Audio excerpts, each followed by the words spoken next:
We actually met in undergrad, North Carolina A&T, Agriculture and Technical State University, and we met my sophomore year. He was a senior. I met Kathryn back in 2003 at North Carolina A&T State University, where we were both students. She was a sophomore and I was a senior, and we was taking an economics class as well as an African American history course together. And we actually had an honors microeconomics class, and he was there. I thought he was a little pompous at first because he would stay and then leave early in the class, and then in the library he always kind of talked real, I don't know, I thought he was pompous, so I never really took notice of it. I guess the first time I met Kathryn, I won't say it was, yeah, that's the one, but I did see something about her. And then we had another class together. The spring of that same year was like an honors seminar class.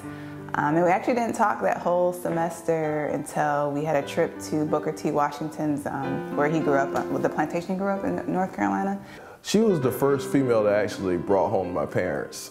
And she said, my thing was, she said, I never been to South Carolina. I said, oh, sure, you can come to South Carolina. I live in South Carolina, and so during the summer that we was talking over the phone a lot, I said, you can come down to South Carolina and I'll show you South Carolina. And at that time, I knew it was something about Kathryn that I liked and loved. And so we went to Charleston, South Carolina, and that was our first official date.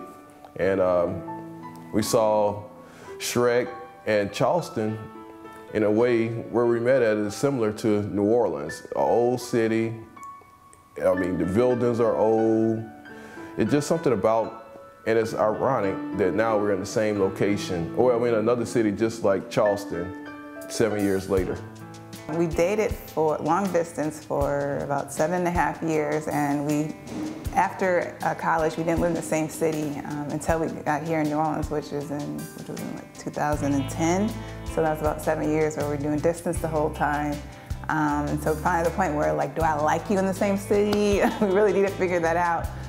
So he moved down here to work, and I decided to come down, and I knew that's who I wanted to marry, but you just got to make sure it's a different situation when you're distant. The proposal to Kathryn was a unique experience. During that time, we was actually looking to buy a house here in New Orleans in the Treme community, and I said we were about to close on this house, and everything was working up. The inspections came back pretty good, and I said let's just go out to dinner and have a nice dinner here in New Orleans and celebrate this new house we're about to move to in Treme on Ursuline Street.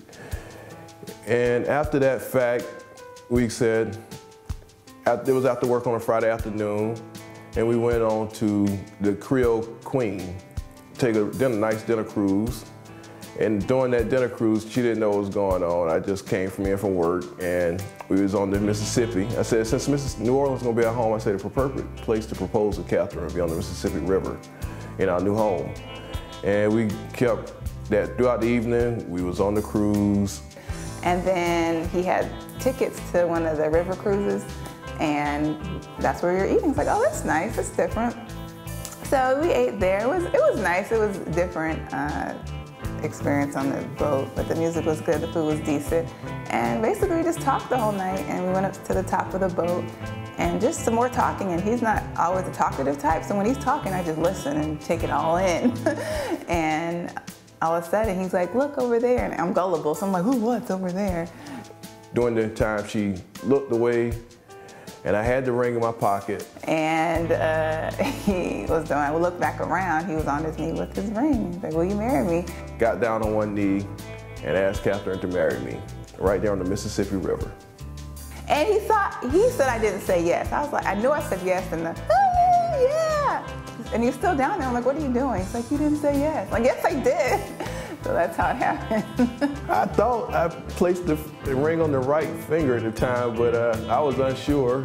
I guess I didn't do enough research in that particular area. And so I guess I was like, Kathryn, no, this is the right hand. And then she went to the jeweler to get it resized, and she found out it was on the wrong hand. It just was an honest mistake.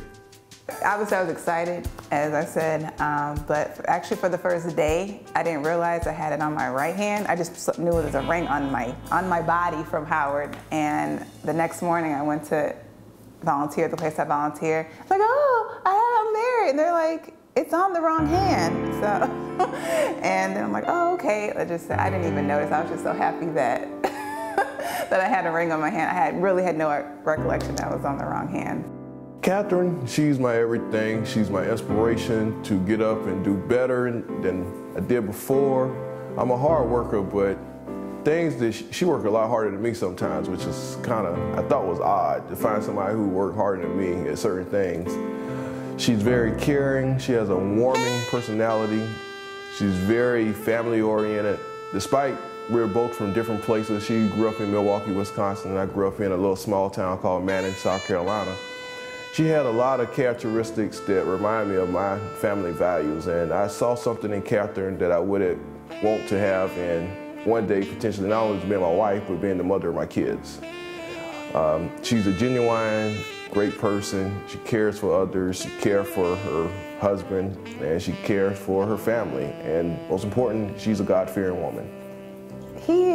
I don't want to say opposites attract because we're very much alike, but we're very much different in a sense. It's weird, and I really just think he's a good compliment to me, but also someone I can just really feel myself around. And you know, I'm a little corny, kooky, and he doesn't make me feel this. So even though he thinks he's like, oh, I'm cool, he's corny and kooky too. But he just makes me feel comfortable. We still have our differences, but we're able to work them out. And you know, I'm looking forward to spending the rest of my life with them and seeing what else we do together. I love you, Kathryn, a lot. You know I'm there for you, and I will try to do everything I can to make you happy. And you're my everything, even when things do seem kind of bad. But you know, at the end of it, I realize whatever we do, we're doing it together.